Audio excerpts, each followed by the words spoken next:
Hello everyone, welcome back to my YouTube channel. तो जो भी स्टूडेंट नर्सिंग, पैरामेडिकल, फार्मेसी के एंट्रेंस एग्जाम की प्रिपरेशन कर रहे हैं, वह फिर केजेएमई हो, एबीएमई हो या फिर सैफई इटावा या एम्स हो, कहीं पर भी हो, बीएससी नर्सिंग एंट्रेंस एग्जाम की प्रिपरेशन कर रहे हैं तो मेरे चैनल पे फिजिक्स, केमिस्ट्री, बायोलॉजी आप अच्छे से थ्योरी, कॉन्सेप्ट और ट्रिक के माध्यम से अच्छे से सीख सकते हैं और अच्छे नंबर गेन कर सकते हैं। तो ये वीडियो नंबर 2 है। फर्स्ट वीडियो मैं अपलोड कर चुका हूँ, आप वीडियो पूरी देखिए। और जितनी भी एक वीडियो मैंने बनाया है कि कैसे आप प्रिपरेशन कर सकते हैं, कौन कौन सी वीडियो फॉलो कर सकते हैं, वो वीडियो आप डिस्क्रिप्शन बॉक्स में मिल जाएगा, वहाँ से वो वीडियो ज़रूर देखें और वीडियो को रिवाइज करें। चलिए, क्वेश्चन नंबर हम लोग 83, 84 और 85 तक हम लोग क्वेश्चन डिस्कस कर लिए थे, जिसमें ब्लड का पीएच बताए थे कि 7.4 होता है। तो ये देखिए क्वेश्चन नंबर 86 देख लीजिए, इससे क्वेश्चन पूछ सकता है। पीएच क्वेश्चन पूछता है कि पीएच बताइए क्या होगा। अब इसमें के ए ये के ए दिया गया है और इसमें कांस्टेंट होता है ना के ए, सॉल्युबिलिटी कांस्टेंट। तो के ए ऑफ HCN इज 4.0 × 10⁻10 दिया गया है। देन द पीएच बताना है और ये मोलर एक्वस सॉल्यूशन, ये कंसंट्रेशन 2.5 × 10⁻−1। अब आपको क्या चीज़ बताना है? पीएच बताना है।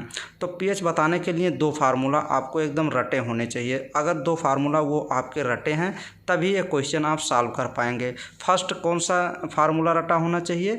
एक डिसोसिएशन, ये जैसे पहले इसमें एक ही हाइड्रोजन मूवेबल है, एक हाइड्रोजन है तो ये मोनोप्रोटिक एसिड है। एक हाइड्रोजन ओनली मूवेबल है, ये मोनोप्रोटिक एसिड है। जब इसका डिसोसिएशन होगा तो इसमें हाइड्रोजन आयन कंसंट्रेशन, इसका फार्मूला लिख लीजिए। हाइड्रोजन आयन कंसंट्रेशन जब निकालते हैं तो इसका फार्मूला रोड में के A/C, तो ये हो जाएगा कि ए की वैल्यू दिया गया है और ये सी की वैल्यू भी दिया गया है, कंसंट्रेशन की वैल्यू भी दी गई है।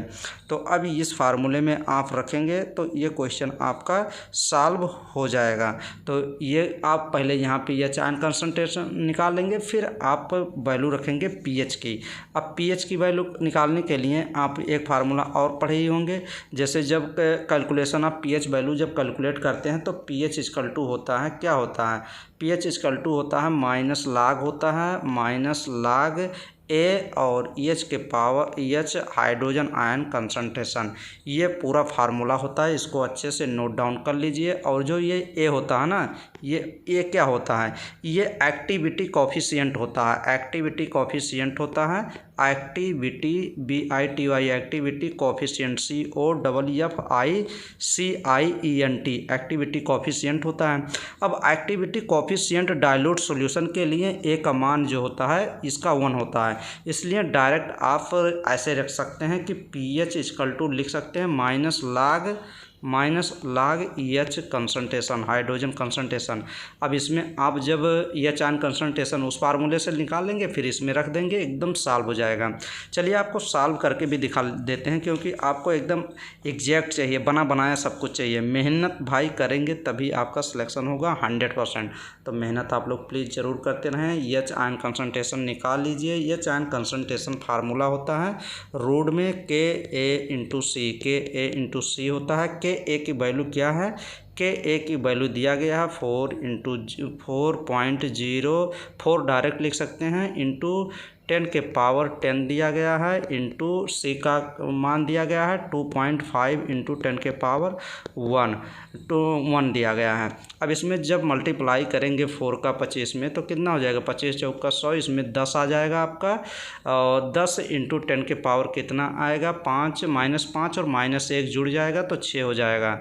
अगर आप ये देख लीजिए 4 में 25 चौका 100 होता है, जब आएगा तो एक जीरो कटे 10। अब इसमें एक जीरो काटेंगे तो एक माइनस हट जाएगा, तो 1 × 10⁻⁻5, ये पूरा आपका एच आयन कंसंट्रेशन आ जाएगा। अब पीएच की वैल्यू आप रख दीजिए। पीएच माइनस में लाग एच कंसंट्रेशन कितना आया था? -5। अब ये -5 को इधर लाएंगे तो यहाँ पे माइनस प्लस हो जाएगा, तो पीएच की वैल्यू आपकी 5 आ जाएगी। तो आंसर आपका इसमें देख लीजिए, ये सी ऑप्शन करेक्ट हो जाएगा। और नेक्स्ट क्वेश्चन की तरफ आप बढ़ेंगे, मूव करेंगे। How many grams of CH2O4 will dissolve in distilled water to make 1 litre of saturated solution. Solubility product आपको निकालना है, सॉल्बिलिटी प्रोडक्ट KSP निकालना है। एक बार तो क्वेश्चन पूछा था कि सॉल्बिलिटी किस पे बेस्ड होता है, किस पे निर्भर करता है, तो टेम्परेचर पे ओनली डिपेंड करता है। तो ये भी क्वेश्चन पूछा गया है। तो इसमें सॉल्बिलिटी निकालना है ऑफ CaCO2 का, और ये देख लीजिए mole litre and it's molecular weight आपको 128, जब KSP निकाल लेंगे उसमें 128 से मल्टीप्लाई कर देंगे, आंसर आ जाएगा। अब इसमें सॉल्बिलिटी निकालने के लिए सबसे अच्छी बात तो ये है, आपको क्या चीज़ पता होना चाहिए, आपको इसमें सॉल्बिलिटी प्रोडक्ट में ये चीज़ पता होना चाहिए ना कि किस चीज़ का आप निकालने जा रहे हैं। यह मोनोप्रोटिक है, AB2 टाइप है कि AB टाइप है। तो इसमें देख लीजिए Ca एक है, C2O4 एक है, तो ये क्या है, ये AB टाइप है, AB टाइप है। अब ये क्वेश्चन अच्छे से आप सॉल्व करेंगे तो ये क्वेश्चन आपका सॉल्व हो जाएगा, नहीं तो ये क्वेश्चन फंस जाएगा। तो क्वेश्चन बाइनरी में ये दिया गया है, तो इसमें सॉल्बिलिटी प्रोडक्ट सॉल्व करने के लिए आपको फार्मूला पता होना चाहिए कि KSP होता है सॉल्बिलिटी प्रोडक्ट AB2 टाइप के लिए होता है, KSP = होता है S² होता है। अब S², यही आप फार्मूला लगाएंगे और क्वेश्चन आपका ये सॉल्व हो जाएगा। तो KSP आपका 20, ये देख लीजिए। अब ये S², जब इसको थोड़ा सा घुमाएंगे, यस करेंगे, ये आपका निकालना है ना, ये आपका सॉल्बिलिटी निकालना है, क्योंकि ये देखिए क्वेश्चन पूछा भी है कि सॉल्बिलिटी ये प्रोडक्ट है, आपको सॉल्बिलिटी प्रोडक्ट ऑफ दिया गया है एंड मॉलिक्यूलर वेट आपको इतना दिया गया है, तो हाउ मेनी ग्राम्स में आपको ये निकालना है। तो ये यस जब करेंगे ना, तो ये क्या हो जाएगा, ये हो जाएगा KSP² में ये रूट लग जाएगा, तो ये आपको KSP की वैल्यू दिया गया है, ये देख लीजिए 2 पॉइंट KSP की वैल्यू इतना दिया गया है। अब इसमें डायरेक्ट आप वैल्यू रख सकते हैं, यस = KSP होता है, तो 2.5 × 10⁻⁻9 होता है। अब ये जब -9, तो इसको 10 कर सकते हैं, 2.25 डायरेक्ट कर सकते हैं और 10 कर सकते हैं। जब इसको रूट के बाहर निकालेंगे तो ये कितना वैल्यू हो जाएगा, 25 का रूट कितना होता है, 5 होता है, 5 × 10⁻⁻5 ये आ जाएगा, इतनी वैल्यू आ जाएगी। अब इतनी ही वैल्यू में आप ये जो मॉलिक्यूलर वेट 28 दिया गया है, 128 दिया गया, 128 का जब मल्टीप्लाई कर देंगे तो -5 दिया गया ना, इधर 4 0 लगा लेंगे, 1 2 3 4 0, और यहाँ पे आप 5 0 लगाएंगे। फिर इसमें जब 28 से मल्टीप्लाई करेंगे तो आपके जो आ जाएगा, ये आ जाएगा 0.0064, ये वैल्यू आपकी आ जाएगी। तो ऑप्शन नंबर आपका D ऑप्शन करेक्ट हो जाएगा। Next question, deuterium oxide is used in nuclear reactor. पहले तो यही पता होना चाहिए आपको कि ड्यूटेरियम ऑक्साइड होता क्या है, तब तो बता पाएंगे कि ये न्यूक्लियर रिएक्टर में किस रूप में काम करता है। तो ड्यूटेरियम ऑक्साइड को कहते हैं, इसका फार्मूला देख लीजिए, D2O, D है ये, D2O, इसी को कहते हैं हैवी वाटर कहते हैं, HEAVY, हैवी वाटर, पानी, हैवी वाटर कहते हैं इसी को। और ये नॉन रेडियो एक्टिव आइसोटोप होता है, और ये मॉडरेटर के लिए यूज किया जाता है। तो ऑप्शन नंबर C करेक्ट हो जाएगा। नेक्स्ट क्वेश्चन की तरफ हम लोग मूव करेंगे और देखेंगे lowest melting point and boiling point is, तो neon, argon, krypton, xenon, helium first पे एकदम ऊपर रहता है। जैसे आप 0 ग्रुप जब देखे होंगे, लास्ट वाला 18 नंबर, हीलियम होता है, नियॉन होता है, आर्गन होता है, क्रिप्टॉन होता है, जीनॉन होता है, और लास्ट में रेडॉन, आर्यन होता है। तो जैसे जैसे आप मान लीजिए ऊपर है, ऊपर एकदम हीलियम होता है, जैसे जैसे ऊपर से टॉप से लेके बॉटम तक जब जाएंगे ना, तो आपका मेल्टिंग पॉइंट क्या होता है, मेल्टिंग पॉइंट और बॉइलिंग पॉइंट जो होता है, melting point and boiling point, घुलने की क्षमता और बॉयल होने की क्षमता क्या होती है, घटती है, मतलब घट जाती है। तो सबसे अधिक जो होगा melting point and boiling point वो होगा हीलियम का। तो ये, और सबसे कम पूछता तो ये जीनॉन का हो जाता है या फिर रेडॉन का। लेकिन इसमें देख लीजिए, इसमें पूछ रहा लोवेस्ट, सबसे लोवेस्ट कितनी होगी, सबसे लोवेस्ट जो बढ़ती है, ये डिक्रीज नहीं करती, बढ़ती है। यहाँ मेल्टिंग पॉइंट और बॉइलिंग पॉइंट जैसे जैसे टॉप से बॉटम जाएंगे तो बढ़ेगी। जैसे देखिए ये क्वेश्चन मैं सॉल्व करा दे रहा हूँ दोबारा। 89 नंबर क्वेश्चन देखिए, lowest melting point and boiling point is आप। तो 0 ग्रुप 18 नंबर पीरियाडिक टेबल में देखेंगे तो उसमें जो है हीलियम है फर्स्ट पे, फिर उसके बाद नियान है, हीलियम, नियान, आर्गन, क्रिप्टान, फिर उसके बाद क्रिप्टान के बाद जीनान और रेडान। तो हीलियम का lowest melting point and boiling point होता है, और जैसे जैसे ये एकदम ऊपर है हीलियम और रेडान एकदम नीचे है, तो जैसे टॉप से लेके जैसे जैसे आप बॉटम नीचे जाएंगे वैसे melting point and boiling point क्या होगा, इंक्रीज करेगा। तो अगर मेल्टिंग पॉइंट बॉइलिंग पॉइंट पूछता सबसे अधिक इसमें किसका है तो जीनान का, लेकिन लोवेस्ट पूछ रहा है तो हीलियम का करेक्ट हो जाएगा। और नेक्स्ट क्वेश्चन की तरफ बढ़ेंगे, silicon is an important constituent of. किसका मिलावट है, सिलिकॉन किस में पाया जाएगा, एलॉय में, वेजिटेबल सब्जी में, एनिमल्स में कि रॉक्स में। तो चट्टान में सिलिकॉन्स पाए जाएंगे, तो डी ऑप्शन करेक्ट हो जाएगा। ये क्वेश्चन देखिए, H3PO3, मैंने इतनी बार ये सब क्वेश्चन कराए हैं ना, अगर जब आप अलग अलग वीडियो सब देखेंगे तो सभी जगह सब क्वेश्चन मिलेंगे यार, तो वीडियो को रिवाइज करें। मैं तो कहता हूँ, काफ़ी लोग यही कहते हैं कि हमेशा बार बार यही कहते हैं वीडियो को रिवाइज करें। भाई वीडियो को नहीं रिवाइज करेंगे तो बाद में फ़ोन करेंगे और कहेंगे कि सर आपके चैनल से प्रिपरेशन किया था और कुछ हुआ नहीं। तो हुआ कैसे, क्यों नहीं, क्योंकि वीडियो रिवाइज नहीं किए। तो प्लीज़ आप ही लोग के हेल्पफुल के लिए सभी वीडियो बनी है, रिवाइज करके जाएंगे यार, आप ही लोग का फ़ायदा होगा, मेरा कुछ नहीं होगा। तो ये चीज़ है। H3PO3 इज क्या है, तो H3PO3 आर्थोफॉस्फोरस एसिड इसको बोलते हैं, लिख सकते हैं आप ORTHO, आर्थो PHOS, फास PHORUS, आर्थोफॉस्फोरस एसिड बोलते हैं, ACID एसिड बोलते हैं, या फिर इसी को फास्फोनिक एसिड बोलते हैं। तो ये होता है डाई बेसिक एसिड होता है, और कभी कभी तो पूछ लेते हैं कि डाई बेसिक एसिड में या आर्थोफॉस्फोरस एसिड में जो फास्फोरस का ऑक्सीडेशन नंबर कितना होगा, तो 3 दूना 6 -3, तो ये हो जाएगा +3 ऑक्सीडेशन भी हो जाता है।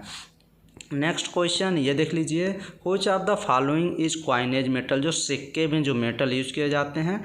मैंने यार एक वीडियो बनाया था, उसमें बताया था कि रोज मेटल कौन कौन से होते हैं और चीज़ें बताया था, जैसे रोज मेटल हो गया, फिर जर्मन सिल्वर में कौन कौन से मेटल आते हैं। जर्मन सिल्वर में ये क्वेश्चन खूब पूछता है कि जर्मन सिल्वर में कौन कौन से मेटल आते हैं। तो जर्मन सिल्वर में, जर्मन SILVER, जर्मन सिल्वर में कौन कौन से एलिमेंट होते हैं, तो कॉपर बताया था, जिंक बताया था और निकल बताया था। ऐसे ही कॉइनेज मेटल, सिक्के में कौन से मेटल होते हैं, ये आप ज़रूर अच्छे से पढ़ के जाएंगे, क्योंकि क्वेश्चन गलत नहीं होना चाहिए। मेन चीज़ वही है ना कि अगर एग्ज़ाम में क्वेश्चन आता है तो क्वेश्चन को गलत नहीं होना चाहिए, क्योंकि क्वेश्चन हम लोग का क्या मेन उद्देश्य होता है कि क्वेश्चन को सही करना है। तो वैसे तो इसका ऑप्शन कॉपर सही है, लेकिन और जो क्वेश्चन बनते हैं, जैसे गन मेटल में कौन सा मेटल होते हैं, टाइप मेटल, एल्निको में बताया था, नाइक्रोम मेटल होते हैं कुछ, तो ऐसे ऐसे बताया था गन मेटल। तो वीडियो देखेंगे सब चीज़ मिलेगा। Hexamethylene tetramine is used as. अब ये क्वेश्चन यार इतनी बार, ये ऑर्गेनिक का क्वेश्चन है, तो इसमें जैसे देखिए हेक्सामिथाइलिन टेट्राइमीन यूज किस में किया जाता है, ये यूरिनरी एंटीसेप्टिक में, जो यूरिनरी ट्रैक्ट होता है ना उसमें कोई इन्फेक्शन हो जाएगा तो ये यूज किया जाता है एंटीसेप्टिक के रूप में, यूरिनरी एंटीसेप्टिक में यूज किया जाता है। तो ये क्या होता है, ये हेक्सामिथाइलिन टेट्राइमीन का फार्मूला ही आपको पता होना चाहिए कि फार्मूला क्या होता है। तो इसका फार्मूला होता है CH2 6 होता है और N4 होता है। इसका तो एक वो भी बनता है ना, स्ट्रक्चर बनता है, ऐसे आप देखे होंगे, नहीं देखे होंगे तो अभी आप देख सकते हैं। ये 4 कोने पे N रख लीजिए और एक बीच में 3 कोने पे, और इसमें CH2 फंसाएंगे, यहाँ 6 CH2 है ना, ऐसे ऐसे फंसा देंगे बीच में, ऐसे 6 जगह CH2 यहाँ पे भी फंसाएंगे, तो कितना हो गया 1 2 3 CH2 आपके फंस गए। एक यहाँ इसके बीच में फंसाएंगे 4, एक इसके बीच में फंसाएंगे 5, और एक आप फंसाएंगे किसके बीच में, एक NH2 यहाँ पे, तो 6 CH2 ऐसे फंस जाएगा यही। और इसका नाम हेक्सामिथाइलिन टेट्राइमीन का एक नाम और होता है यूरोट्रोपिन। ये यूरोट्रोपिन का फार्मूला है, आप ये भी लिख सकते हैं यूरोट्रोपिन, डायरेक्ट पूछ सकता है कि यूरोट्रोपिन किसको बोलते हैं, हेक्सामिथाइलिन टेट्राइमीन को, जो यूरिनरी एंटीसेप्टिक में यूज होता है। और यूरोट्रोपिन कैसे बनाया जाता है, जब 6 मोल LD, ये क्या लेते हैं, एल्डिहाइड लेते हैं, फार्मल्डिहाइड, HCHO6 मोल मान लीजिए आप ले लीजिए, और इसमें अमोनिया के साथ 4 मोल अमोनिया के साथ जब ये आप ट्रीट करेंगे ना, तब ये आपका यहाँ पे हेक्सामिथाइलिन टेट्राएमीन बनता है। तो ये यूज किया जाता है यूरिनरी एंटीसेप्टिक में, और यही यूरोट्रोपिन जो बनेगा इसी से RDX भी बनाया जाता है, जो रिसर्च डेवलपमेंट और एक्सप्लोसिव में यूज किया जाता है। RDX का नाम आप सुने होंगे। इसी यूरोट्रोपिन से जब HNO3 के साथ क्रिया कराया जाता है, HNO3 के साथ, तब ये जाके RDX बन जाता है। ये सब क्वेश्चन मैंने कराया है काफ़ी वीडियो में। विनेगर कंटेंस, विनेगर में क्या होता है, 7 से 8% एसिटिक एसिड होती है। तो 94 का कौन सा ऑप्शन आपका करेक्ट हो जाएगा, 94 का ऑप्शन नंबर सी आपका करेक्ट हो जाएगा। नेक्स्ट क्वेश्चन की तरफ मूव करेंगे। क्वेश्चन नंबर 95 देख लीजिए। Which of the following is correct order of increasing reactivity देखेंगे तो ये एमाइड है, ये RCOR ईथर, और ये हैलाइड। तो ऑप्शन नंबर डी करेक्ट हो जाएगा। नेक्स्ट क्वेश्चन की तरफ मूव करेंगे। एंजाइम्स एंजाइम्स क्या होते हैं, फैटी एसिड होते हैं, ऑयल्स होते हैं, मिनरल्स। तो ये क्वेश्चन एकदम सिंपल है। All enzymes are protein but all proteins are not enzymes. तो डी ऑप्शन करेक्ट हो जाएगा। Next question, gasoline. गैसोलीन क्या होती है, तो मैंने काफ़ी ये गैसोलीन वाली चीज़ें वही है ना। गैसोलीन क्या होती है, गैसोलीन एक बार डिस्कस भी किए थे कि गैसोलीन एक फ्यूल इंजन फ्यूल ही है, जो ईंधन यूज किया जाता है इंजन में। तो गैसोलीन एक फ्यूल इंजन ईंधन ही है। तो इसका फार्मूला कह रहा है कि कहाँ से कहाँ तक आप किस कार्बन से लेके किस कार्बन तक आप गैसोलीन मानते हैं। जैसे पेट्रोल एक ईंधन होता है, ऐसा गैसोलीन भी एक ईंधन है। तो गैसोलीन यूज किए जाते हैं। तो ये सी कार्बन 7 कार्बन से लेके और 10 कार्बन तक जो होते हैं वो गैसोलीन में आते हैं। तो ऑप्शन नंबर सी करेक्ट हो जाएगा। Next question number, what is the name of reaction when benzaldehyde change. Benzaldehyde benzene बना लीजिए और उसके ऊपर आप CHO ग्रुप लगा लेंगे तो ये बेंजल्डिहाइड हो गया। अब बेंजल्डिहाइड को आप किस में चेंज करेंगे, ये भी क्वेश्चन खूब अच्छा क्वेश्चन है। बेंजल्डिहाइड चेंज हो रहा है बेंजिल अल्कोहल में। तो अब आपको क्या बताना है, अब ये भी क्वेश्चन एकदम अच्छा क्वेश्चन है और आप भी इस क्वेश्चन को एंजॉय करिए। और इस क्वेश्चन को मैंने इतनी बार अच्छे से कराया है। कैनिजारो रिएक्शन का नाम आप सुने होंगे, जिसमें एसिड और अल्कोहल दोनों बनता है। तो नहीं सुने होंगे तो वीडियो भाई आप जब रिवाइज करेंगे और सभी वीडियो देखेंगे ना, तो आपको कहीं ना कहीं आपको ज़रूर ये सब क्वेश्चन आपको मिलेंगे ही, 100% मिलेंगे। लेकिन वही है कि वीडियो को रिवाइज करना पड़ेगा। चलिए इस क्वेश्चन को सॉल्व करते हैं। देखिए जैसे बेंजल्डिहाइड मैंने बनाया था। अब बेंजल्डिहाइड को जब आप क्या करते हैं ना 50% NaOH बेस के साथ करते हैं तो आपको एल्कोहल बनता है। तो एल्कोहल आपको बेंजिल एल्कोहल में चेंज होगा। बेंजिल एल्कोहल का फार्मूला ये होता है, बेंजीन बना लीजिए और इसके ऊपर आप CHO लगा था ना, CH2OH ऐसे लग जाएगा। तो ये हो जाएगा बेंजिल एल्कोहल। तो ये कैनिजारो रिएक्शन सीधे है। कैनिजारो रिएक्शन उसी से क्रिया करती है जैसे बेंजल्डिहाइड ये था ना, इसमें अल्फा हाइड्रोजन तो था नहीं कि बेंजल्डिहाइड में, मतलब कैनिजारो रिएक्शन में क्या चीज़ पूछता है कि वो रिएक्शन बताइए जिसमें एक अल्फा हाइड्रोजन नहीं प्रेजेंट होता है और वो रिएक्शन करती है। तो डिस्प्रपोनेशन रिएक्शन होती है ना। तो चलिए नेक्स्ट क्वेश्चन, गैमेक्सीनेज। अब ये गैमेक्सीन क्या होती है, ये भी तो काफ़ी बार क्वेश्चन डिस्कस किया गया है ना कि गैमेक्सीन क्या है। तो गैमेक्सीन एक इंसेक्टिसाइड है। गैमेक्सीन का फार्मूला आपको पता होगा, तो यहीं पे एक चीज़ लिख लीजिए। काफ़ी बार क्वेश्चन पूछा जाता है कि गैमेक्सीन का एक नाम और होता है। तो गैमेक्सीन का एक नाम और होता है लिंडेन, इसी को बोलते हैं LINDANE, लिंडेन भी बोलते हैं। और इसका फार्मूला जो होता है कार्बन 6 C6H6, हाइड्रोजन भी 6 और क्लोरीन भी 6। ये फार्मूला याद करने का काफ़ी अच्छा तरीका है। कार्बन भी 6 होता है, हाइड्रोजन भी 6 होता है और क्लोरीन भी 6 होता है। तो अब इसका नाम क्या हो जाएगा, हेक्सामिथाइलिन। अरे हेक्सा क्लोराइड, हेक्सा मतलब 6 कार्बन, अरे 6 क्लोरीन। तो हेक्सा का भी यूज करते हैं जब कोई चीज़ 6 होता है। तो hexa chloride benzene, hexa chloride benzene. ये C6H6 क्या होता है, बेंजीन होता है। जैसे ये देखिए बेंजीन पे कितने कार्बन होते हैं, ऐसे आप बेंजीन बना सकते हैं। ये देखिए ये बेंजीन की रिंग हो गई। अब 1 कार्बन 2 कार्बन 3 4 5 6, बेंजीन में कितने कार्बन होते हैं 6 कार्बन, और 6 क्लोरीन यहाँ पे आप अगल बगल लगा सकते हैं। ये देखिए यहाँ पे 6 क्लोरीन लगा देंगे तो बेंजीन हेक्साक्लोराइड इसका नाम होता है। तो ऑप्शन नंबर फर्स्ट करेक्ट हो जाएगा। तो एकदम इम्पॉर्टेंट क्वेश्चन है, अच्छे से देखिएगा, मज़ा आएगा। Aniline on treatment with HCl, aniline treatment किया जाता है HCl एंड NaNO2 के साथ, तो क्या मिलता है, डाइजो साल्ट मिलेगा। तो ऑप्शन नंबर फर्स्ट ही करेक्ट हो जाएगा। ये देखिए ये भी क्वेश्चन खूब अच्छा है।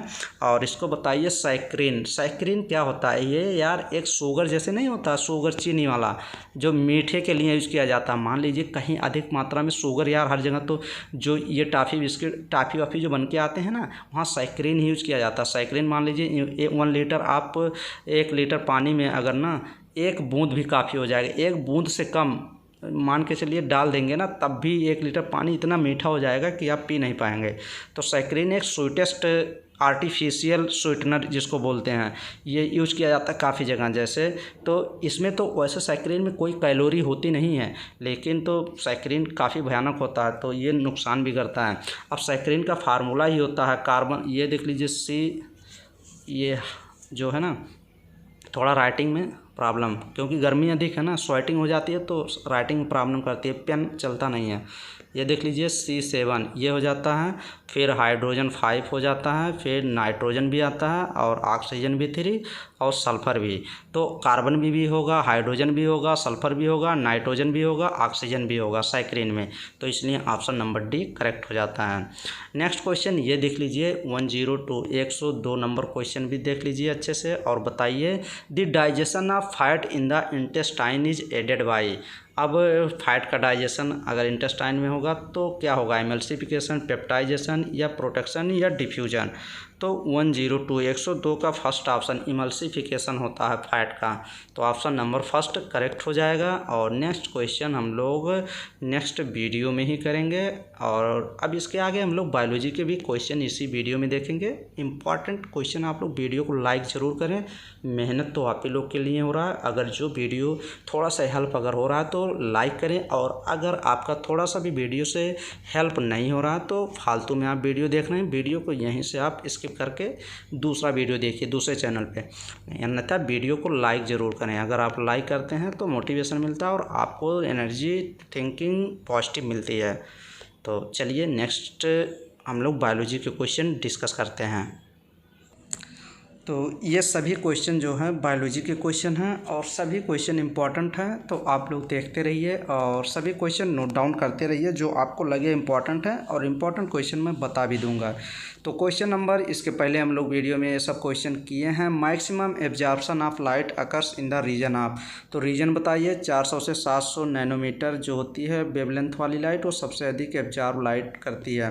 The first animal domesticated by primitive man, जो पहले मैन हुआ करते थे तो उनका जो डोमेस्टिकेटेड जो पालतू जानवर जो होता है, एनिमल्स होता है, सबसे फर्स्ट वाला कौन होता है, घोड़ा, गाय, बिल्ली या डॉग। तो डॉग को कहते हैं, कुत्ते को कहते हैं, पालतू तो होता है लेकिन वफादार भी होता है, तो डॉग मीन्स कुत्ता, जो फर्स्ट एनिमल डोमेस्टिकेटेड एनिमल था।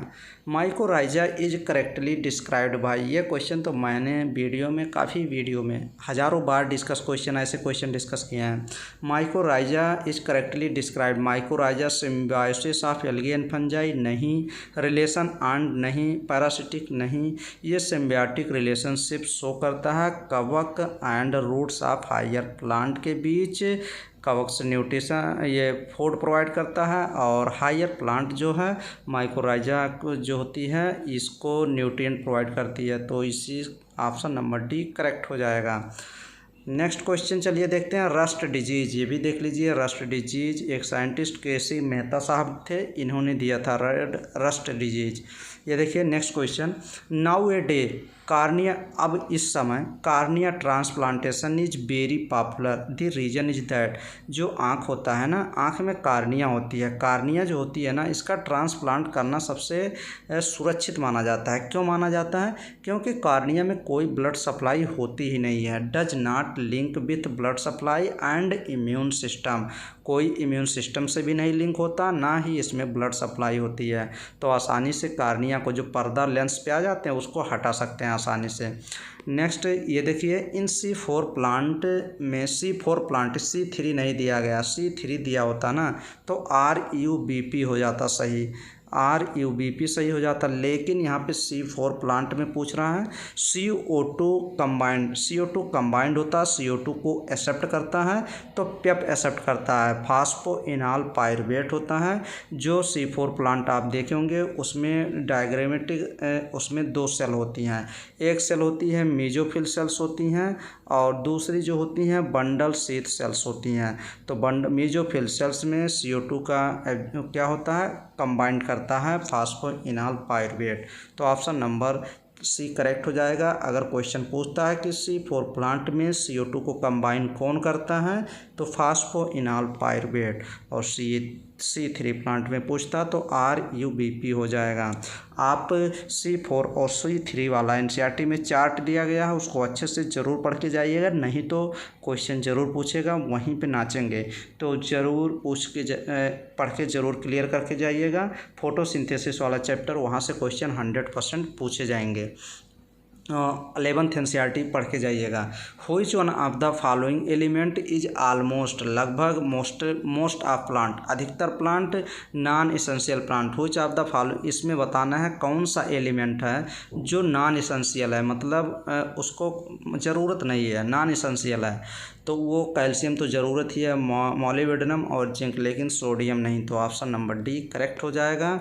क्वेश्चन नंबर नेक्स्ट की तरफ देखिए, photo respiration is favoured by, क्या होता है फोटो रिस्पायरेशन, एक कौन सी प्रोसेस होती है। मैंने काफ़ी बार अच्छे से एक्सप्लेन भी किया है और अच्छे से बताया है कि फ़ोटो रिस्पायरेशन एक वेस्टेस्ट प्रोसेस है, एक बेकार प्रोसेस है, जिसमें समझिए कि सिर्फ नुकसान ही होता, कोई फ़ायदा नहीं होती फ़ोटो रिस्पायरेशन में। फ़ोटो रिस्पायरेशन ज़्यादातर किस में देखी जाती है, इसको वेस्टेस्ट, बेकार प्रोसेस बोल सकते हैं, और ये C3 प्लांट में देखी जाती है। कौन सी प्लांट में, C3 प्लांट में। और पराक्सीसोम्स, क्लोरोप्लास्ट, माइटोकॉन्ड्रिया में ये चलती है, काफ़ी बार बताया है। इसमें हायर ऑक्सीजन और लो CO2 कंज्यूम्ड होता है। तो ये देखिए हाई ऑक्सीजन और लो CO2, तो ऑप्शन नंबर फर्स्ट करेक्ट लगाएंगे। और नेक्स्ट क्वेश्चन की तरफ बढ़ेंगे। True statement about green house effect is that is, green house effect में के रिस्पेक्ट में आपको ट्रू स्टेटमेंट बताना है। तो ग्रीन हाउस इफेक्ट में काज ये ग्रीन हाउस इफेक्ट क्यों होता है, बाई केवल CO2 नहीं। ग्रीन हाउस इफेक्ट NCERT में दिया गया है कि CO2 के थ्रू कार्बन मोनोऑक्साइड CO2 हो गया, फिर उसके बाद क्लोरोफ्लोरोकार्बन, मीथेन और N2O, ये सब का परसेंटेज भी दिया गया है NCERT में। तो ऑप्शन नंबर बी करेक्ट हो जाएगा। और ये देख लीजिए, ये क्वेश्चन स्किप करते हैं इसको। Gymnosperm have how many species, gymnosperm की स्पीसीज कितनी है, 640।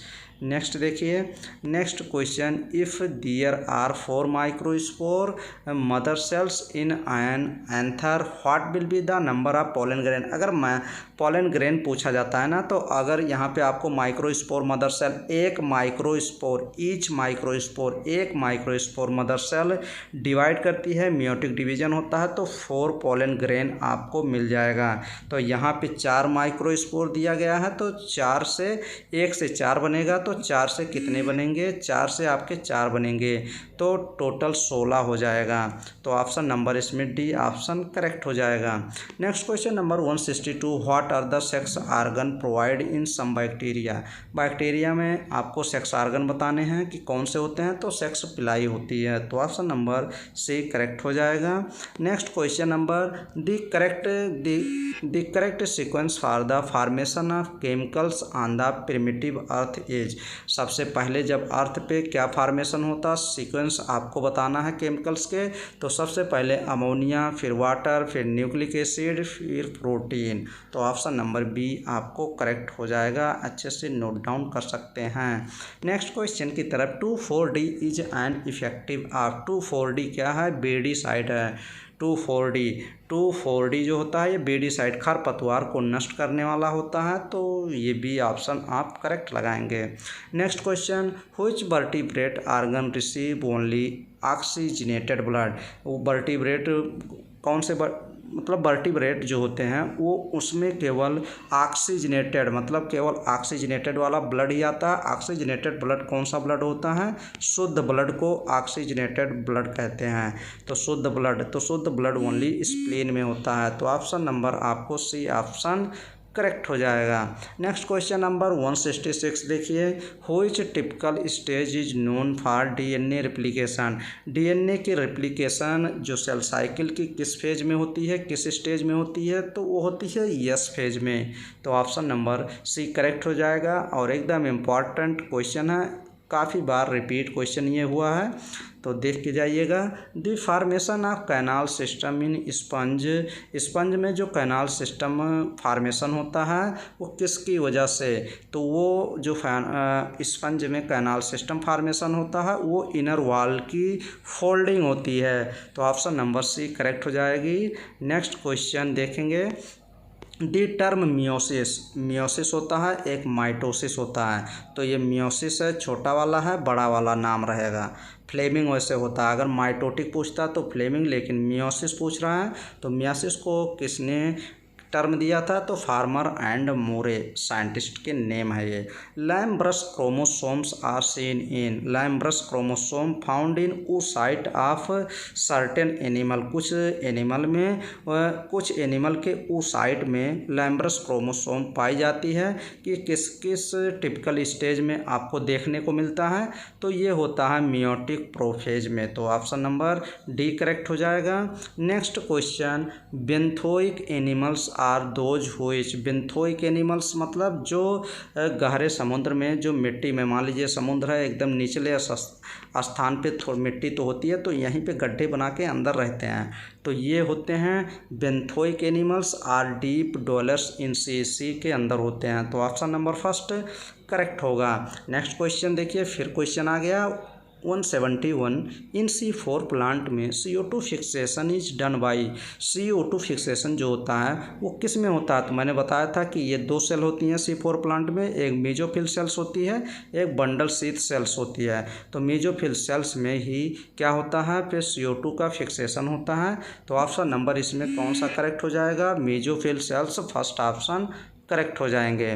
नेक्स्ट क्वेश्चन नंबर 172 देखिए, which country has the greatest contribution for the hole formation in ozone layer. जो ओजोन लेयर होती है, गुड ओजोन लेयर होती हैं, जो सनरेज पड़ती है बैड वाली, उसको ये सुरक्षा करता है, स्किन पे पड़ने नहीं देता।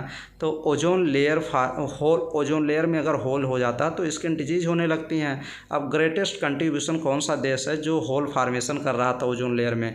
तो क्लोरोफ्लोरोकार्बन जो होता है ये सबसे अधिक यूएसए तो प्रोड्यूस कर रही थी, क्योंकि वहाँ काफ़ी इलेक्ट्रिक चीज़ें की जाती हैं, एसी जो एयर कंडीशन यूज़ की जाती है, ज़्यादा वहीं से क्लोरोफ्लोरोकार्बन निकलते हैं। तो यूएसए, फर्स्ट ऑप्शन आप करेक्ट लगाएंगे। Next question, when paternal and maternal chromosome change their materials with each other in cell division, this event is called. उसी को तो कहते हैं क्रॉसिंग ओवर। इसी में तो पैटर्नल मैटरनल चेंज होते हैं क्रोमोसोम। अब क्रोमोसोम कहाँ होते हैं मैं बता दे रहा हूँ। अरे यार, शरीर में काफ़ी बिलियंस ऑफ सेल्स हैं। मान लीजिए ये सेल्स हैं, इसमें सेल्स में न्यूक्लियस होगा, न्यूक्लियस में क्रोमोसोम्स होंगे, न्यूक्लियस के अंदर अब क्रोमोसोम्स पे जीन होते हैं, यही बैड जीन इफेक्टिव और सभी होते हैं, तो ऐसे होते हैं ना।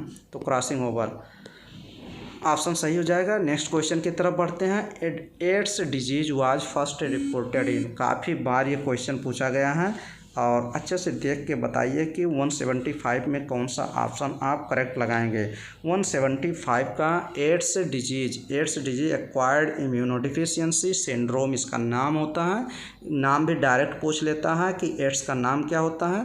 तो ये देखिए, AIDS disease was first reported in. AIDS disease सबसे पहले किस कंट्री में देखा गया? तो यूएसए में 1981। ये पूरा एकदम एग्जैक्ट सन भी याद करके चलिएगा कि 1981 में सबसे पहले यूएसए में रिपोर्ट ये किया गया था।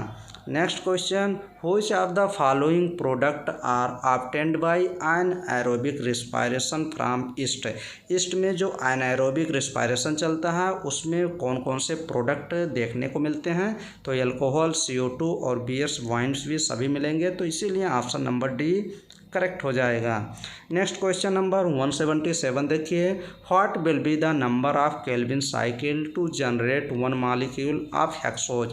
एक मॉलिक्यूल हेक्सोज को जनरेट बनाने में कितने केल्विन साइकिल की आवश्यकता पड़ेगी, तो 6 केल्विन साइकिल जब चलेगा तो 1 मॉलिक्यूल हेक्सेज बनेंगे। एक मॉलिक्यूल हेक्सेज बनाने के लिए 6 केल्विन साइकिल नंबर चाहिए। नेक्स्ट क्वेश्चन नंबर देखिए, व्हेन ये नेचुरल प्रीडेटर्स क्या होते हैं, जो प्रे को खाते हैं, प्रीडेटर्स जो बायोलॉजिकल जैसे इन्वायरमेंट में क्या करते हैं, मेंटेन करते हैं। लिविंग बींग्स जो प्रीडेटर्स होते हैं is applied on the other pathogens organisms to control them, this process is called biological control. कहते नहीं है प्रीडेटर्स जैसे नहीं रहेंगे, जैसे क्या होता है, जैसे छोटे छोटे कीट को एक बड़े खाते हैं, बिल्ली को शेर खाया, शेर को कोई और खाया, ऐसे ऐसे, तो उसी हिसाब से।